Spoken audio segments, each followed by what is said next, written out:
4,700 years ago, there was a full-fledged temple with almost 5 feet tall lingam. We put the Rudraksh and showed them how at different places, how the linga behaves differently. Whole of Europe was full of temples like this. I was in Turkey just 2 weeks ago. You've heard of Konya?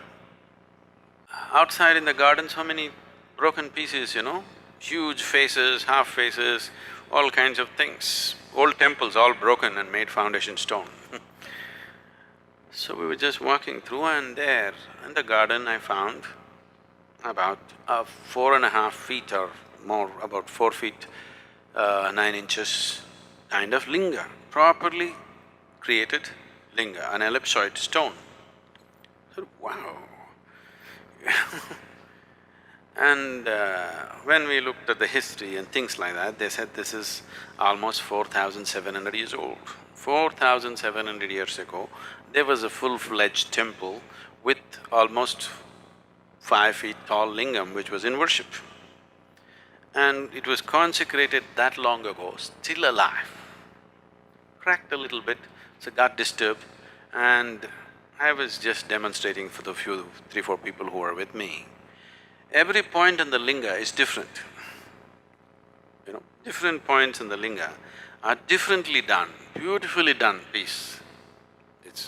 Whoever worked on it, they knew what they were doing, not rudimentary job, very subtle work.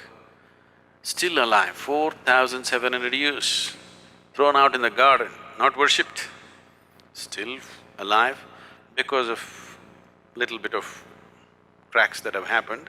Some disturbances happened to the whole thing, but still there. I just demonstrated, I felt this, and then because they had to see, we put the Rudraksh and showed them how at different places, how the linga behaves differently. So, this work has been done in the past plenty, but when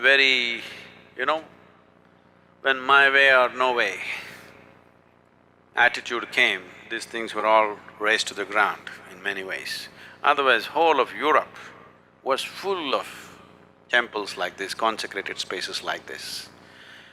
These eastern temples were never built as places of prayer. Even today in India, nobody ever leads a prayer in a temple.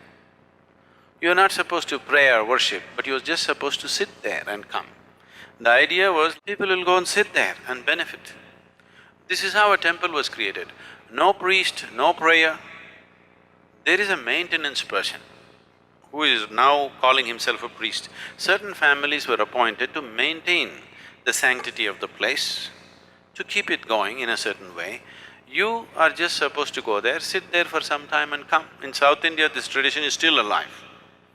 In North, it's been disturbed because the brunt of invasions North India took, South India left. The Deccan Plateau was generally left untouched by the outside invaders. So you were just supposed to sit there. Nobody leads a prayer, nobody teaches you a prayer, nobody says you must do this or that. You just sit there and imbibe this, because these are all consecrated spaces. They created many. All these things were razed to ground. Only few that are left are generally in India and some other Southeast Asian countries. Otherwise, whole of Arabia and Europe were full of consecrated spaces.